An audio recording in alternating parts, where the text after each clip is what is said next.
looking at the dorsal recess of the radiocarpal joint. Okay, so positioning on the roll, we've then got the distal radius, nice continuous hyperechoic bone. Drop down.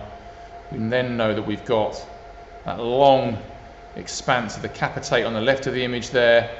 We've got the lunate, and then in that little gap, the distal radius there, we can see the radiocarpal joint, can't we? Nice and easily.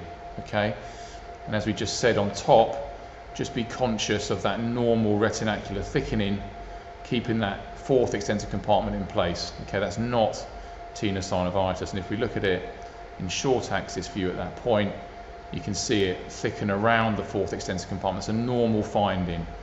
It's not tenosynovitis or pathology. All right.